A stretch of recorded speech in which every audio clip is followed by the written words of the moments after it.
Assalamualaikum warahmatullahi wabarakatuh. Halo semuanya, saya Rahmania Ulfi dari Pendidikan Geografi tahun 2017 Universitas Negeri Jakarta. Nah, di video kali ini saya ingin menjelaskan tentang bagian-bagian dari kompas dan teodolit dalam bentuk PowerPoint. Yuk kita simak videonya berikut ini.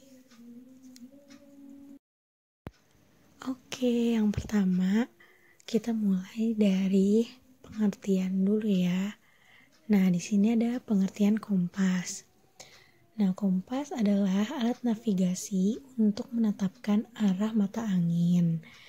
Prinsip kerjanya berupa panah penunjuk magnetis yang memberikan rujukan arah tertentu yang menyelaraskan dengan medan magnet bumi secara akurat. Nah, fungsi utama kompas itu adalah untuk menentukan atau mengetahui arah dan besaran derajat suatu arah. Jadi, kompas ini bekerja menunjukkan arah sesuai dengan magnet kutub bumi, yaitu utara dan selatan. Selain itu, fungsi dari kompas juga untuk mengetahui lokasi suatu medan berdasarkan peta. Jadi, kesimpulannya, kompas itu merupakan alat navigasi untuk mengetahui arah sesuai dengan medan magnet bumi, yaitu kutub utara dan kutub selatan. Selanjutnya adalah jenis kompas. Umumnya kompas dibedakan menjadi dua jenis, yaitu kompas analog dan kompas digital. Yang pertama itu ada kompas analog. Nah, kompas analog ini yang umumnya digunakan dalam kehidupan sehari-hari, termasuk oleh para anggota pramuka. Nah, penggunaan kompas analog ini masih secara manual, yaitu dengan menyelaraskan jarum kompas yang terdapat di dalamnya. Nah, kompas analog ini terdiri dari beberapa jenis. Yang pertama itu ada kompas lensa.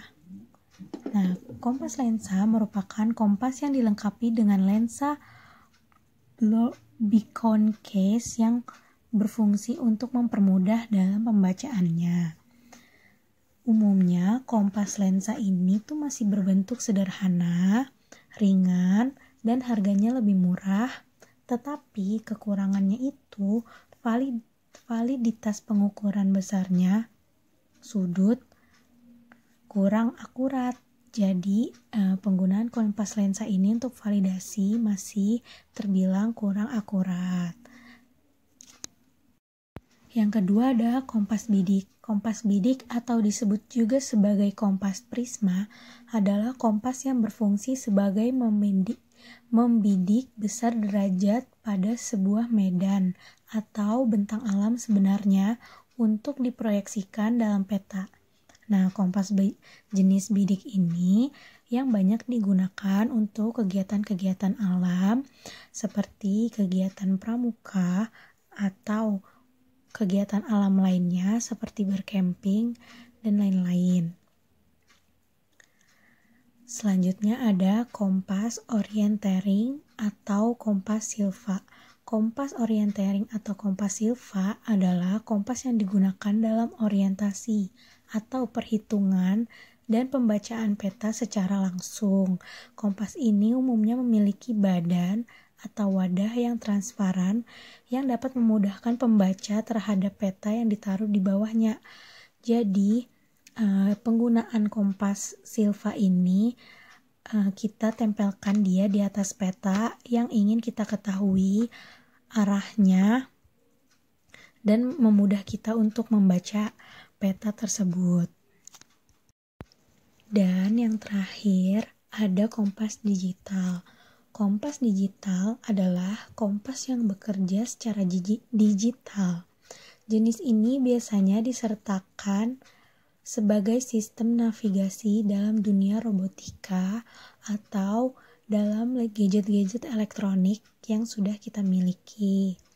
Jadi di semua HP kita, smartphone kita sekarang sudah ada kompas digital di dalamnya. Nah, prinsip kerja dari kompas digital yaitu dengan cara membaca sinyal yang diterima oleh transmitter yang kemudian ditransmisikan kepada data interface 12C yang biasa disebut dengan sinyal PWM, Pulse Width Modulation. Definisi dari sinyal PWM sendiri adalah sebuah sinyal yang lebar pulsanya telah termodulasi. Jadi, kompas digital ini sudah dimodifikasi secara modern dengan teknologi robotika yang menyesuaikan dengan globalisasi modern di dunia ini. Nah, kali ini kita akan membahas bagian-bagian dari kompas. Dari yang mulai pertama itu ada tutup dial atau cover. Nah, ini dia fungsinya untuk penutup kompas yang berguna untuk melindungi jarum magnetik dan piringan azimut saat tidak digunakan. Nah, di bagian tengahnya ini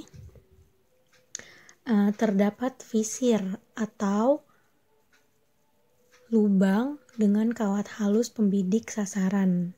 Nah, di tengahnya itu terdapat kawat bidik untuk membidik poin yang nanti akan ditunjukkan oleh kompas. Selanjutnya itu ada dial.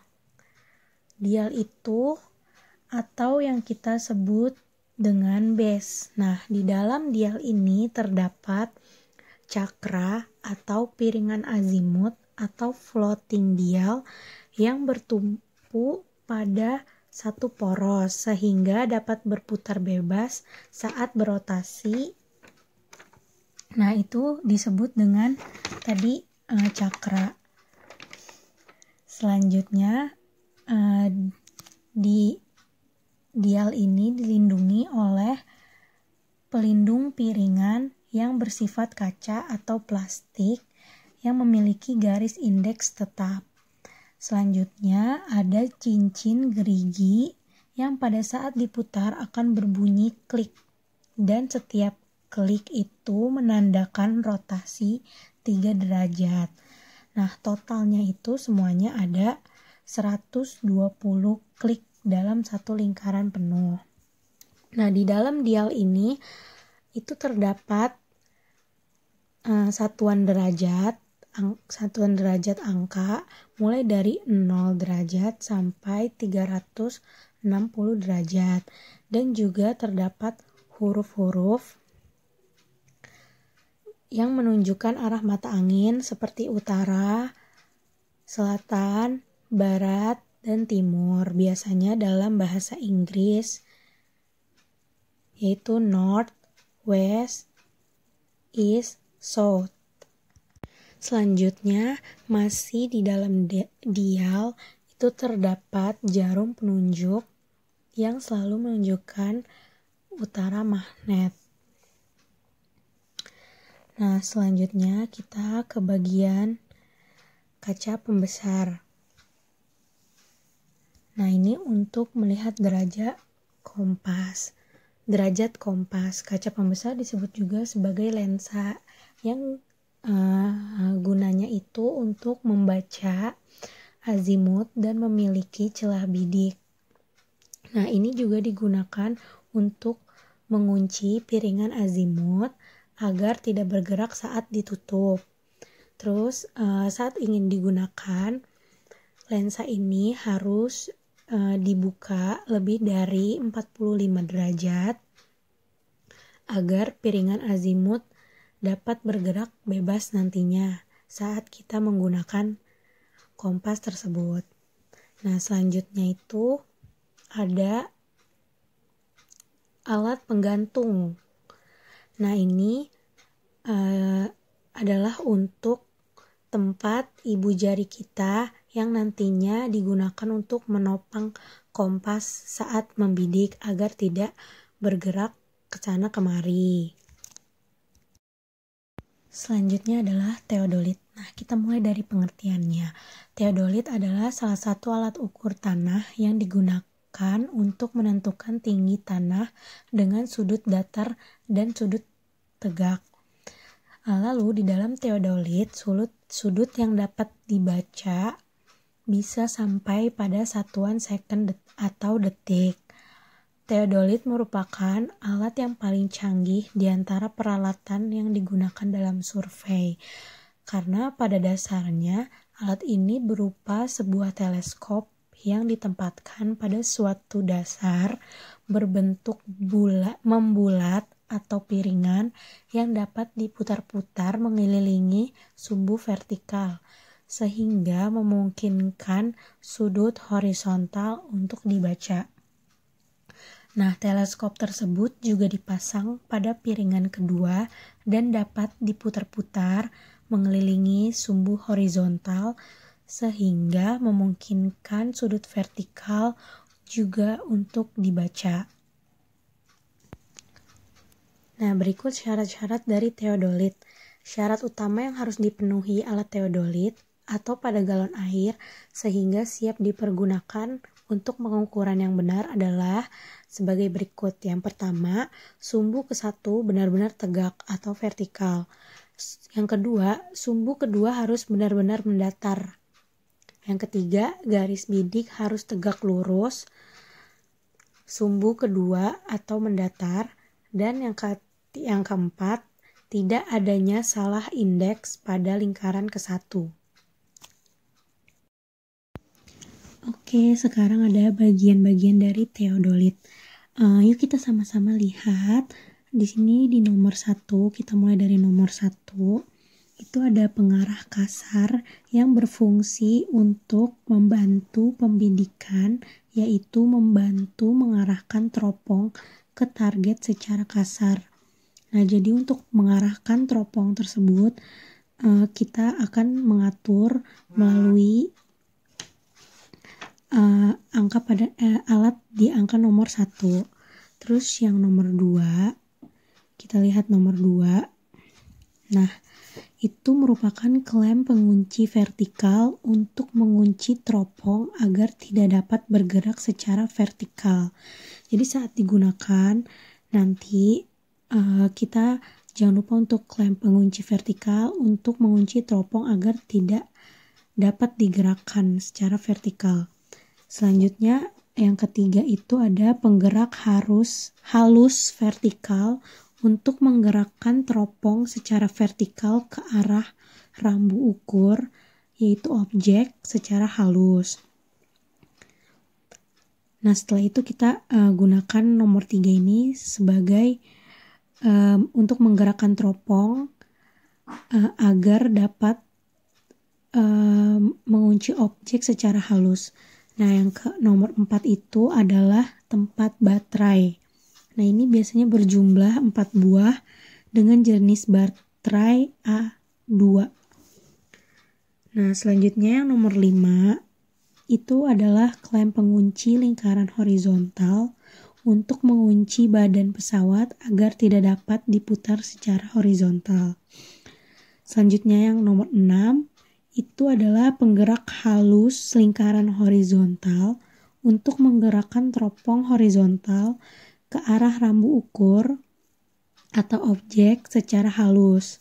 Nah, jadi yang nomor 6 ini dia untuk mengontrol yang nomor 5.